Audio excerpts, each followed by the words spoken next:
Rent versus buy.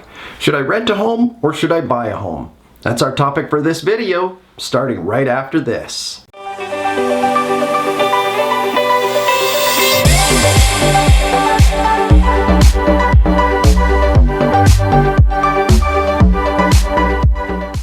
Hello, my name is Patrick Fields and I'm a realtor here in Edmonton, Alberta with RE/MAX Select. I've been helping nice people buy and sell homes since 2002. If you want to learn more about the home buying or selling process and what to watch out for, then hit that subscribe button so you don't miss my next video and ring that bell to be notified when the next videos release. If you like the information that I cover here, please give it a thumbs up as well.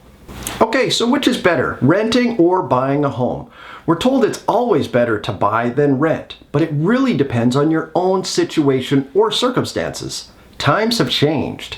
The high prices of real estate in some big cities is definitely discouraging for many people, and that can cause home ownership rates to drop. There's an old misconception out there about renting that needs to be addressed. You're not just throwing money away if you're renting. While it may be true on some occasion, there are times when it might make more sense to rent. Here are some pros to renting. Number 1, you've just moved to a new city and aren't sure how long you want to stay. Renting definitely makes it easier to move. If you'd like to relocate to another part of that city, the province, or country, it's usually as simple as just giving your landlord 60 days written notice. When you own a home, it can be much more difficult to pack up and leave.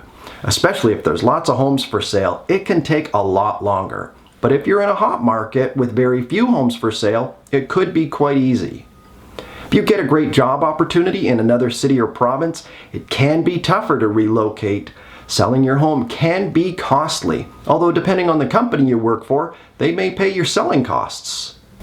Number 2, fatten your bank account while you invest what you save. Renting can be less expensive than owning a home.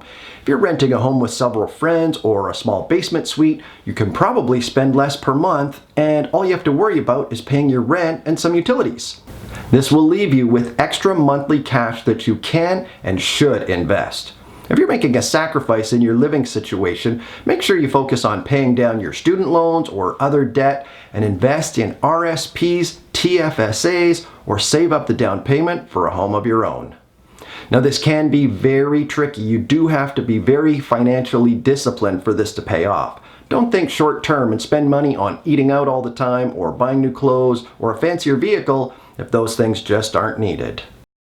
Number 3, in the short term, renting is cheaper than buying. When you rent, all you have to come up with is first and last month's rent. There's no need to save up the 5% down payment for a home. Also, when you buy a home, you'll need to pay closing costs. And these can be roughly between $1,500 to $4,000 and will include the home inspection fee, real estate lawyer fees, any prepaid taxes, and homeowner's insurance. And then there's also repairs and maintenance. Homeowners are responsible for all of their own home repairs, such as a new roof, windows, or a furnace. Renters, on the other hand, can just pick up the phone and call their landlord whenever they need something fixed. Number 4, you have some rent control. Depending on where you live, you might be lucky enough to benefit from rent control. And that means that your landlord can only increase your rent a certain percentage once per year, which in turn can keep your cost of living down and leave you with more money to invest. Number 5, it doesn't make sense to buy a home if you're carrying high interest debt. Focus on paying that off first before you buy a home. It makes very little sense to borrow money for a mortgage when you're already paying 19 or 20% interest on a credit card. Okay, and now the pros to buying. Number 1, you build equity and you can benefit from helping out some friends. If you buy a home, it's a forced savings. You have to pay your mortgage to avoid foreclosure. Buying can also be a good source of income. If you have extra rooms, you could rent one to a friend or a tenant, either short-term or long-term, while you sock away some money. Then take some of that rent money, put it down against your mortgage, and that'll help you pay it off much, much quicker. And when you buy, you're also able to use what I like to call other people's money. The bank is going to loan you most of the money when you're buying a home. And then if that home appreciates in value, you come out way ahead in the future. Plus, have a paid off home to show for your efforts. The government also offers some tax credits and deductions to encourage home ownership. And currently, you don't have to pay any tax when you sell your principal residence. Then there's the fact that rent never ends, whereas mortgage payments do. If you have a mortgage and you pay it bi-weekly accelerated, meaning you pay it every 2 weeks instead of just once a month, you can actually pay off a 25-year mortgage in just 19 and a half years. Number 2, you can build your investment portfolio. You can buy your first home with just 5% down and then live in it for a while, decide if you want to rent it out, and move into your next principal residence with just 5% down. And you can keep doing this over and over. Now, there are some limits to the number of rental properties that you can own, so you need to talk to a mortgage broker about that. But you can also find a little fixer-upper, do some renovations in it to help build up the equity, then refinance it, pull out some of that equity, and use it on your next principal residence. Number 3, you can borrow part of your down payment interest-free. The Canadian government just released our first-time homebuyers incentive where you can borrow between 5 to 10% of your down payment depending on the home that you buy. Click my link above to watch the video with all the information on that. Tip number 4, you can have pets. Now, not an unlimited amount of pets, but you can have up to 6 cats and 3 dogs licensed with the city. And in Edmonton, we actually have an urban hen program where you can apply to the city to have up to 6 hens in your backyard. I doubt any landlord would let you have chickens.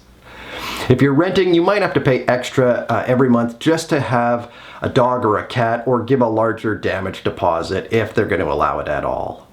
Number 5, your kids will perform better in school and behave better.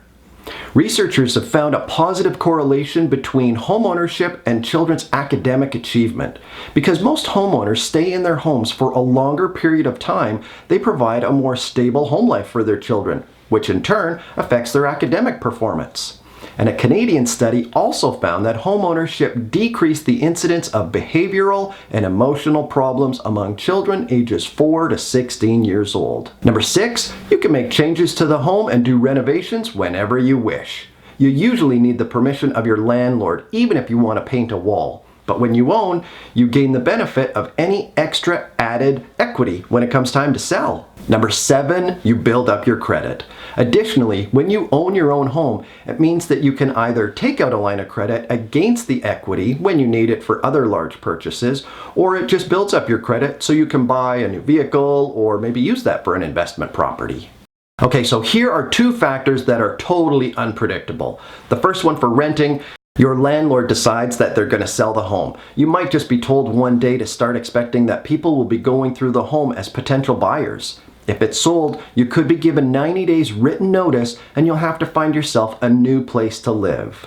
The other unknown is changes in the real estate market. If you're in a rising market, you can greatly benefit from paying down a mortgage and enjoying inflating housing prices. Just as an example, our average price in Edmonton went from $195,000 in July of 2005 to $256,000 in July of 2006, and then up to $356,000 in July of 2007. Imagine timing that one perfectly. Now, you can experience the opposite, where you buy and the market falls, just like the stock market. However, you always need a place to live, and at the end of the mortgage term, you still have an asset that you can sell. There are convincing arguments on both sides of the buy versus rent debate, and whichever you choose should ultimately depend on your own personal circumstance, rather than the views and decisions of your friends or family. Make sure you honestly evaluate your own financial situation, as it's one of the most influential factors in your final decision. Hey, did you know, according to an RBC home affordability study, Edmonton offers the most attractive cost of ownership versus any other major city in Canada. For instance, the average homeowner in Edmonton will spend 28% of their income on their mortgage, compared to a homeowner in Vancouver who will spend as much as 88%. It is sure great to live in such an affordable area. I'm going to include a link to a rent versus buy calculator so you can see which scenario is right for you. If you have any questions or you'd like to sit down and discuss buying a home of your own, just give me a call. My cell number is below. I thank you so much for watching, I'll see you next time.